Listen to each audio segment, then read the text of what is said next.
Hey guys, welcome back to another monthly movie reviews. I'm your host Hunter. I've been gone for a while, I know, and today we're going to be looking at another handful of films.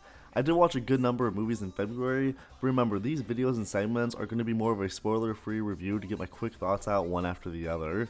So with that being said, let's get started with the first new movie I watched in February. This is Megan. Hi, Megan. I'm Katie. It's nice to meet you, Katie. I don't think it's a shocker to anybody that I'm a huge slasher guy, with 3 separate videos of mine already focusing on the genre. So for me, it was no surprise that I enjoyed Megan, and a part of the reason why I like the film so much is because I love Chucky in the original Child's Play continuity. But the 2019 remake was such a big disappointment to me, as much as something as like the Nightmare on Elm Street remake from 2010.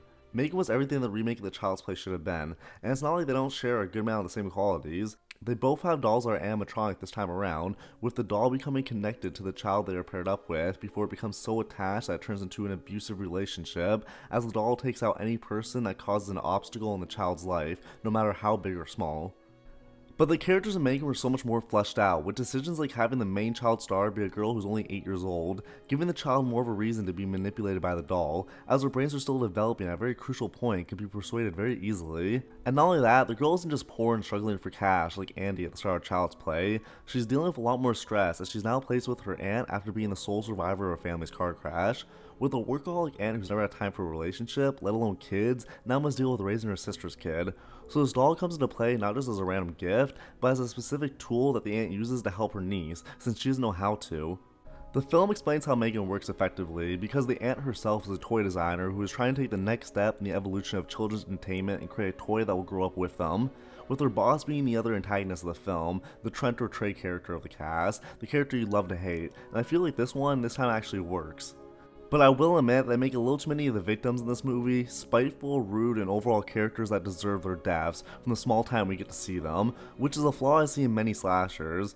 If we have nice characters who we root for, then we'll feel sad when they die, and it gives them a rewatchability factor. But the gore is there for a PG-13 film, and the TikTok dance isn't as cringy in the movie as it was in the trailer. Megan is another horror film that loads itself with a comedy, but it works extremely well in my opinion, with a good amount of the comedy coming from just how creepy of a presence Megan can have in scenes as she progressively learns more and more, playing with the uncanniness of the doll completely straight, with commentary on today's AI and technology that isn't too far-fetched. They talk about having to play and connect physical toys to AI Bluetooth on tablets and computers to play with them, and I see that exact same thing in toys at McDonald's now. The only small spoiler I'll really give about the film's climax is that there's no cool final line like great slashers before this one, and I was really looking forward to the one the entirety of the film, only to be let down. It's a sad day when Ice Cube's killing blowline of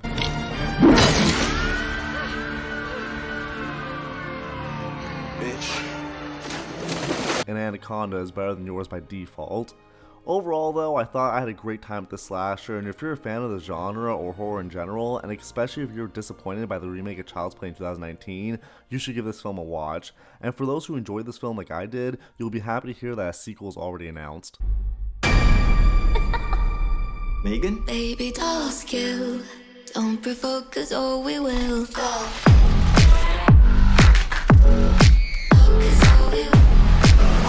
You have to shut her down. Jesus Christ, I thought we were friends.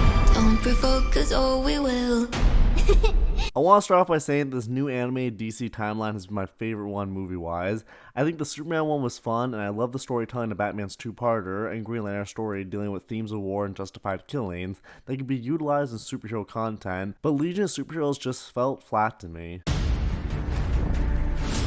Legion Academy. If you want it, you could train here. Think of them as the future's Justice League. I recommend the movie, and I still think it's a must-see for anybody who loves the DC animated movies and has been keeping up with this new timeline, but I wouldn't suggest it as a watch to somebody who likes live-action superhero movies but doesn't know where to turn for anything animated. It's a Supergirl-focused story, but we don't get her origin. We're thrown right away to the start of her heroics in Metropolis, but even then, we're not told that story either, since she's quickly paired up with the Legion of Superheroes from the future to train and learn how to use her powers. I think I would have enjoyed a solo Supergirl story more, since I don't really think I've ever seen one where it's just her before. She's always paired up with somebody even if she's the main character of the episode or movie. But because this universe and continuity is saving the Justice League for a later period, building up all of its core members, it's taking any side characters they can get and shoving them into their respective teams, so they can still try to tell a bigger, more action-packed ensemble story. It just makes this first character's outing feel very cramped. It doesn't help that this story is practically Kara going to the futuristic academy for people of powers and falling into a love triangle while trying to solve the mystery of what's going on in the academy. And the part that had me and all my friends cringing and hiding in our shirts was all the flirting between Kara and Brainiac 5. I don't know much about the Legion, but isn't he a robot? It just feels odd throughout the whole film, and I'm sure they probably flirt in the comics too, but I've never even read a Legion comic. And even though it's a team-up story, it doesn't feel big in scale, with the mystery and climax feeling basic, as it's just a bad guy trying to get more power. Like I said though, if you're a fan of these animated movies, check it out. They're short adventures compared to the 3-hour-long blockbusters we see in theaters. If you're not though, then stay away like you've already planned to. It's up to us, so let's go be heroes.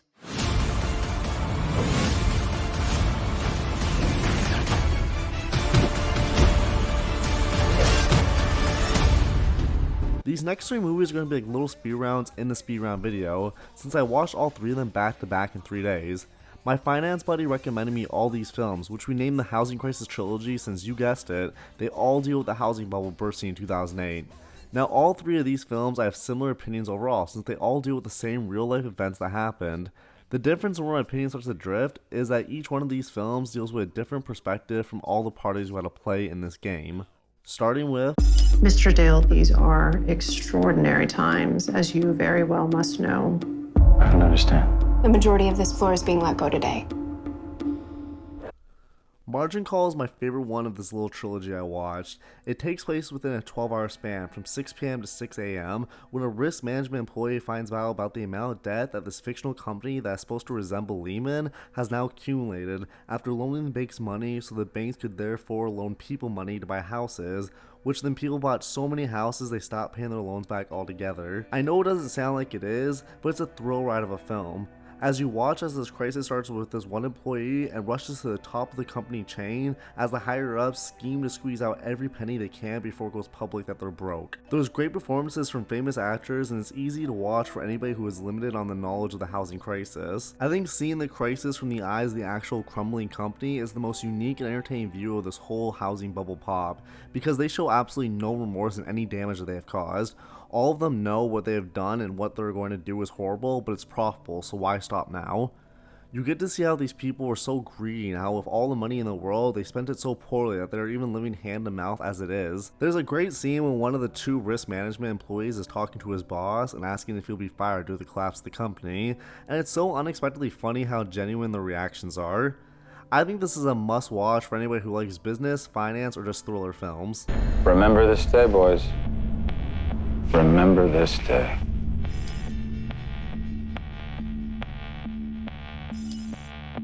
The next film in the Housing Crisis Trilogy is The Big Short, which plays from the perspective of the analysis and brokers who started seeing the cracks of the foundation of the housing market and started planting the seeds that would profit them when the bubble finally broke. The whole housing market is propped up on these bad loans.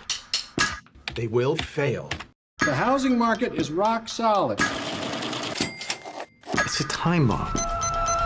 This movie is definitely the flashiest of all the movies, trying to reel in a very broad audience, and in doing so I think the film can fall flat for people who knew how serious this issue was. The film loves to break the fourth wall to explain things, but I would have much more preferred lines, explanations of terminology, people, and events through the characters of the film, or at least fourth wall breaks from Ryan Gosling's character alone.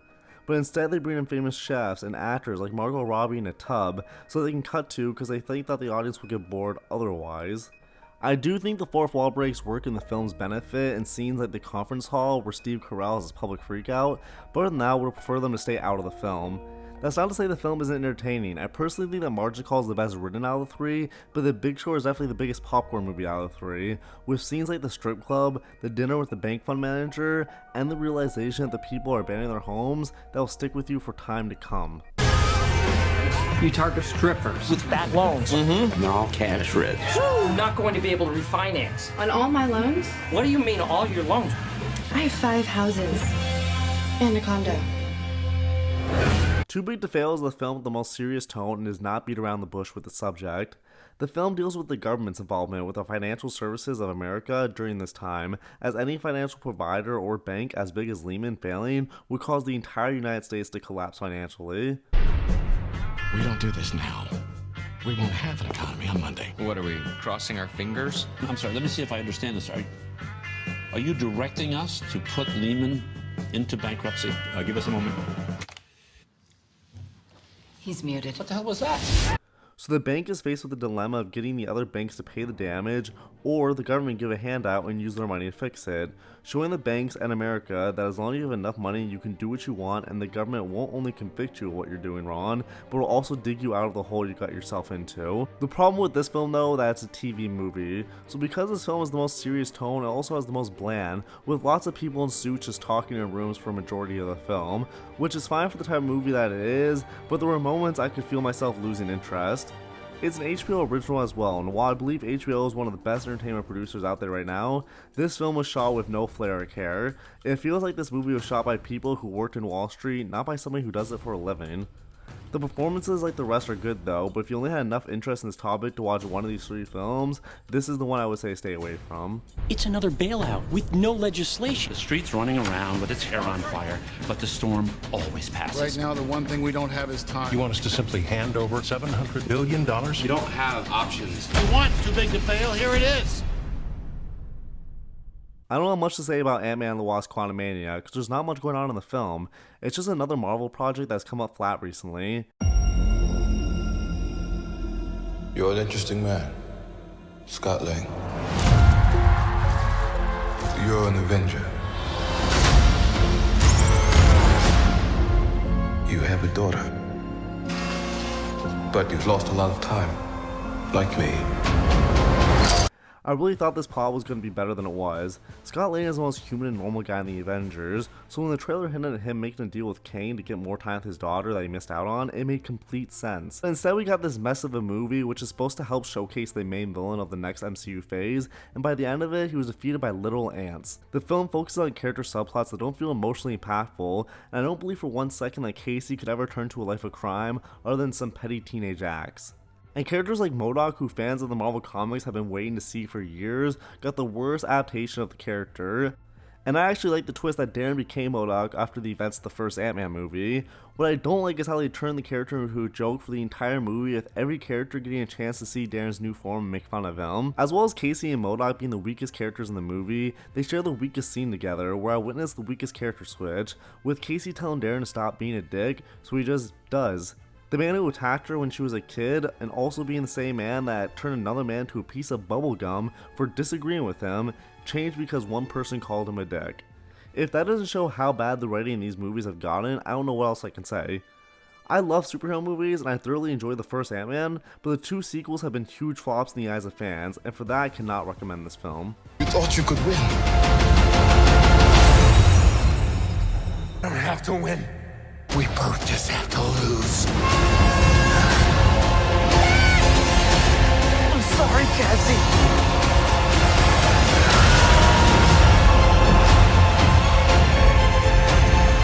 Thank you all for joining me in these monthly movie reviews, and I hope to see you in the next video.